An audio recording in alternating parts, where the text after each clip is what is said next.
నమస్తే, welcome to VPR economics. మనం ఆంధ్రప్రదేశ్ యొక్క సోషియో ఎకనామిక్ సర్వే గురించి డిస్కస్ చేస్తున్నాం. ఈ సోషియో ఎకనామిక్ సర్వేలో మనం పబ్లిక్ ఫైనాన్స్ గురించి డిస్కస్ చేస్తూ ఉన్నాం. ఈ పబ్లిక్ ఫైనాన్స్కి సంబంధించినటువంటి ఎనెక్సరీస్ అనేవి మనం చూడాలి అని చెప్పాను. సో మ్యాటర్ ఒకటే ఎనఫ్ కాదు, ఇవి ఎనెక్సరీస్ కూడా చూస్తేనే మనకి ఫుల్ క్లారిటీ అనేది వస్తుంది. కాబట్టి ఈ ఎనెక్సరీస్ కూడా మనం చదవాలి. మనకి ఎనెక్సరీస్లో మనం అక్కడ చదువుకున్నవే ఇస్తాడు, కొంత ఎక్స్ట్రా అనేది ఇందులో ప్రతిదీ విడివిడిగా ఇవ్వడం అనేది జరుగుతుంది. సో అందులో టోటల్గా ఎంత వచ్చింది, హైయెస్ట్ దేని నుంచి వచ్చింది, ఇలాంటివి ఇస్తాడు.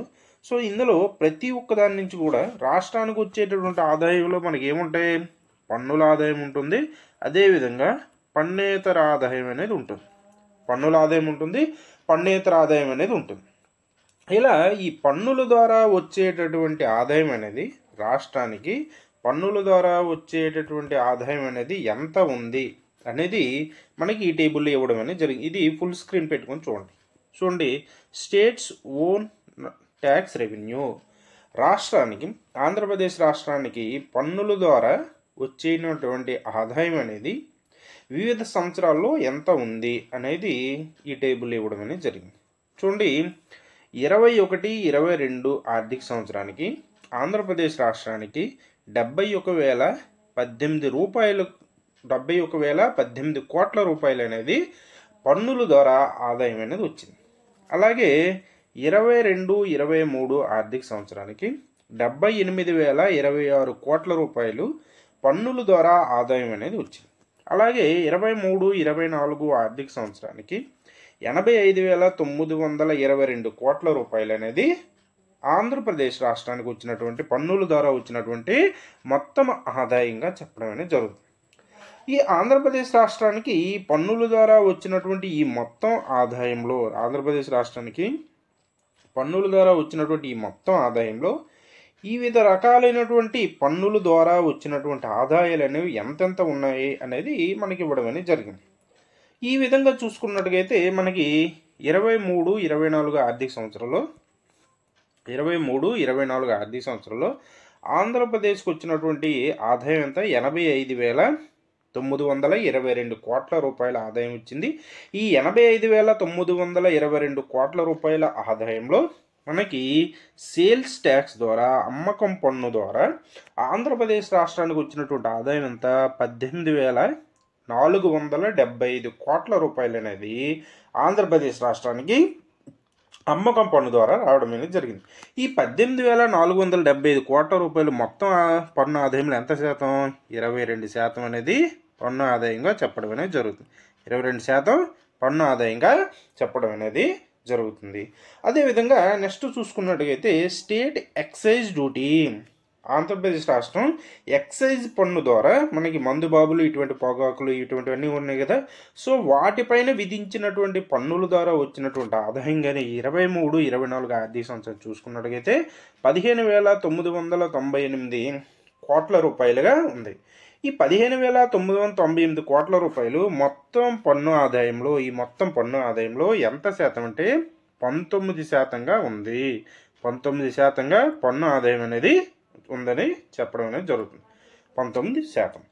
అలాగే మనకి ట్యాక్సెస్ ఆన్ మోటార్ వెహికల్స్ సంబంధించి వాటి అమ్మేటప్పుడు లైఫ్ టైం ట్యాక్స్ అనేది విధిస్తారు. అలాగే వాటి వస్తువులు రవాణా వీటిపైన విధించేటటువంటి ట్యాక్స్ కింద చూసుకున్నట్టుగైతే మనకి 4,557 కోట్ల రూపాయలు అనేది వచ్చింది. ఇది ఈ మోటార్ వెహికల్ ట్యాక్స్ అనే మొత్తం ట్యాక్స్లో 5%, మొత్తం పన్ను ఆదాయంలో 5%గా చెప్పడం అనేది జరుగుతుంది. అలాగే స్టాంప్స్ అండ్ రిజిస్ట్రేషన్ పన్ను, మనకు భూములు, భవనాలు ఇటువంటి కొనుగోలు అమ్మకాలు జరిగేటప్పుడు విధించేటటువంటి ఈ స్టాంప్స్ అండ్ రిజిస్ట్రేషన్ పన్ను రూపంలో 9,542 కోట్ల రూపాయలు అనేది వచ్చింది. ఈ 9,542 కోట్ల రూపాయలు మొత్తం ఆదాయంలో మనకి ఎంత శాతం అంటే 11%గా చెప్పడం అనేది జరుగుతుంది. అలాగే ల్యాండ్ రెవెన్యూ ద్వారా ఏమో 52 కోట్ల రూపాయలు.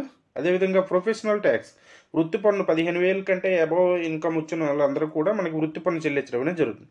అలా వృత్తి పన్ను చెల్లించిన వాళ్ళ ద్వారా వచ్చింది 322 కోట్ల రూపాయలు అనేది వచ్చింది.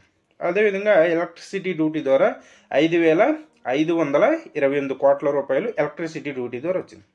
నాలా ట్యాక్స్, నాలా ట్యాక్స్ అంటే నాన్ అగ్రికల్చరల్ ల్యాండ్ ట్యాక్స్ అంటాం. అంటే వ్యవసాయ భూమిని వ్యవసాయేతర అవసరాల కోసం ఉపయోగించేటప్పుడు వన్ టైం ట్యాక్స్ అనేది విధించడం అనేది జరుగుతుంది. ఇప్పుడు ఎగ్జాంపుల్కి వ్యవసాయానికి 1 ఎకరా భూమి అనేది వ్యవసాయం చేసే భూమి ఉంది. ఈ వ్యవసాయం భూమిని మనం పారిశ్రామిక అవసరాల కోసం లేకపోతే వేరే అవసరాలకు ఉపయోగించేటప్పుడు దీన్ని రిజిస్ట్రేషన్ చేస్తాం కదా. పారిశ్రామిక అవసరాల కోసం ఉపయోగించే రిజిస్ట్రేషన్ చేసేటప్పుడు విధించేటప్పుడు ఈ పనినే మనం ఏమని చెప్తామంటే నాలా ట్యాక్స్గా చెప్తాం. నాన్ అగ్రికల్చర్ ల్యాండ్ ట్యాక్స్ అని చెప్పడం అనేది జరుగుతుంది.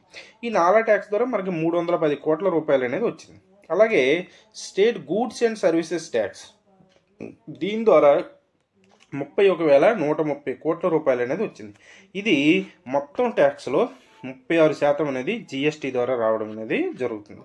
ఇలా మనకి వచ్చినటువంటి ట్యాక్స్లో హైయెస్ట్ ట్యాక్స్ మిగతా ఈ పన్నులన్నీ కలుపుకొని మనకి ఇవన్నీ కలుపుకొని ఇతర పన్నులన్నీ కలుపుకొని మనకి 7% ట్యాక్స్ అనేది 7% అనేది మనకి ఆంధ్రప్రదేశ్ రాష్ట్రానికి వచ్చే మొత్తం పన్నుల్లో 7% అనేది ఇతర పన్నుల ద్వారా రావడం అనేది జరుగుతుంది. ఇలా చూసుకున్నట్టుగా మనకి అత్యధికంగా జిఎస్టీ నుంచి 36% వస్తుంది, అమ్మకం పన్ను ద్వారా 19% వస్తుంది, ఎక్సైజ్ డ్యూటీ ద్వారా 19% వస్తుంది, అలాగే స్టాంప్స్ అండ్ రిజిస్ట్రేషన్ ద్వారా 11% అనేది పన్ను వస్తుంది. ఈ విధంగా ఆంధ్రప్రదేశ్ రాష్ట్రానికి వచ్చేటటువంటి మొత్తం పన్నులు 85,922 కోట్ల రూపాయల్లో మనకి వివిధ రకాలైనటువంటి పన్నుల ద్వారా వచ్చేటువంటి ఆదాయాలు అనేవి ఈ టేబుల్లో మనకి ఇవ్వడం అనేది జరిగింది. నెక్స్ట్ది ఆంధ్రప్రదేశ్ రాష్ట్రానికి వచ్చే పన్నుల ద్వారా ఆదాయంతో పాటుగా పన్నేతర ఆదాయం కూడా ఉంటుంది. సో ఆంధ్రప్రదేశ్ రాష్ట్రానికి పన్నేతర ఆదాయం అనేది ఏ మార్గాల ద్వారా వస్తుంది అనేది మనం చూడాలి.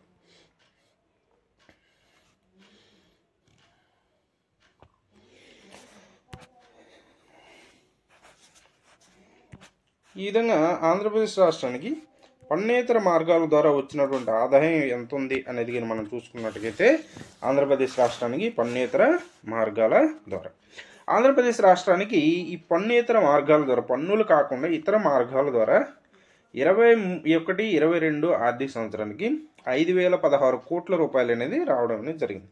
అలాగే 22-23 ఆర్థిక సంవత్సరానికి 5,417 కోట్ల రూపాయలు అనేది ఆంధ్రప్రదేశ్ రాష్ట్రానికి పన్నేతర మార్గాల ద్వారా వచ్చింది. అలాగే 23-24 ఆర్థిక సంవత్సరానికి 7,432 కోట్ల రూపాయలు అనేది ఈ పన్నేతర మార్గాల ద్వారా పన్నులు విధించడం వల్లనే కాకుండా ఇతర మార్గాల ద్వారా ఆంధ్రప్రదేశ్ రాష్ట్రానికి ఆదాయం అనేది రావడం అనేది జరిగింది. అలా వచ్చినటువంటి ఆదాయంలో మనకి మైన్స్ అండ్ మినరల్స్, గనుల తవ్వకాలు, ఖనిజాలు ఇవి ఉంటాయి కదా, ఇసుక మొదలగునవి, ఈ బొగ్గులు ఇలాంటి వాటి పైన వాటి తవ్వకాల ద్వారా అంటే వాటికి లీజుకి ఇవ్వడం ఇలాంటి చేయడం ద్వారా వచ్చినటువంటి ఆదాయం మనం చూసుకున్నట్టుగైతే 3,060 కోట్ల రూపాయలు అనేది ఆంధ్రప్రదేశ్ రాష్ట్రానికి వచ్చింది. ఈ 3,060 కోట్ల రూపాయలు అనేది మొత్తం ఈ 7,432 కోట్ల రూపాయల్లో 41% అనేది మనకి మైన్స్ అండ్ మినరల్స్ ద్వారా రావడం అనేది జరిగింది. అలాగే ఈ ఫారెస్ట్ ద్వారా 108 కోట్ల రూపాయలు వచ్చి 1% అనేది పన్నేతర ఆదాయం అనేది వచ్చింది. అలాగే ఇంట్రెస్ట్ రిసిప్ట్స్ ద్వారా మనకి 21 కోట్లు, అంటే ఆంధ్రప్రదేశ్ రాష్ట్రం ఇచ్చినటువంటి ఇతర అంటే లోకల్ బాడీస్ కావచ్చు, ఇతర రాష్ట్రాలు కావచ్చు, దేనికైనా ఇతర అవసరాల కోసం ఇచ్చినటువంటి అప్పుల ద్వారా ఆంధ్రప్రదేశ్ రాష్ట్రం వడ్డీల ద్వారా 21 కోట్ల రూపాయలు అనేది వడ్డీల ద్వారా వచ్చింది. అలాగే ఎడ్యుకేషన్ ద్వారా 35 కోట్ల రూపాయలు అనేది వచ్చింది. ఇది మొత్తం దాంట్లో 1%గా చెప్పవచ్చు. అలాగే మెడికల్ అండ్ హెల్త్, ఇది 211 కోట్ల రూపాయలేమో మెడికల్ అండ్ హెల్త్ ద్వారా ఆంధ్రప్రదేశ్ రాష్ట్రానికి 23-24 ఆర్థిక సంవత్సరానికి వచ్చి ఇది మొత్తం పన్నేతర ఆదాయంలో 3%గా చెప్పడం అనేది జరుగుతుంది. అలాగే పోలీస్ ద్వారా 375 కోట్ల రూపాయలు అనేది వచ్చింది. ఇతర మార్గాల ద్వారా అంటే ఈ చెస్సులు ఇటువంటివి డెవలప్మెంట్ చెస్ ఇటువంటి వాటి ద్వారా 3,622 కోట్ల రూపాయలు అనేది రావడం ఉంది. ఈ ఇతర మార్గాల ద్వారా వచ్చింది 54%గా చెప్పడం అనేది జరుగుతుంది. ఈ విధంగా మనకి ఆంధ్రప్రదేశ్ రాష్ట్రానికి వచ్చినటువంటి ఈ ఆదాయాలకి మనం చూసుకున్నట్టుగైతే ఆంధ్రప్రదేశ్ రాష్ట్రానికి వచ్చినటువంటి ఆదాయాలకి మనం చూసుకున్నట్టుగైతే ఈ విధంగా పన్నేతర ఆదాయం అనేది 7,432 కోట్ల రూపాయలు అనేది పన్నేతర మార్గాల ద్వారా ఆంధ్రప్రదేశ్ రాష్ట్రానికి ఆదాయం వచ్చింది. అందులో ఇతర మార్గాల ద్వారా 54%, అదేవిధంగా మైన్స్ అండ్ మినరల్స్ ద్వారా 41% ఆదాయం అనేది రావడం అనేది జరిగింది. ఈ విధంగా ఆంధ్రప్రదేశ్ రాష్ట్రానికి మొత్తం వచ్చినటువంటి ఆదాయంలో ఇతర మార్గాల ద్వారా వచ్చినటువంటి ఈ ఆదాయాలన్నీ కూడా ఉన్నాయని మనం చెప్పడం అనేది జరుగుతుంది. ఇవన్నీ కూడా గుర్తుపెట్టుకుంటే మంచిది. ఎందుకంటే ఇక్కడ ఫిగర్స్ ఎంత ఉన్నాయని ఇచ్చాడు, శాతాలు కూడా నేను ఆల్రెడీ చెప్పాను కాబట్టి మీకు గుర్తుపెట్టుకుంటే ఇది బాగుంటుంది. సో మిగతా అంశాలు నెక్స్ట్ చూద్దాం. ఎందుకంటే నాకు ఈ రొంప చేసి హెల్త్ బాగోలేకపోవడం, నేను అంతగా అరిసేటటువంటి పరిస్థితుల్లో లేను కాబట్టి నెక్స్ట్ వీడియోలో మిగతా అంశాలు చూద్దాం.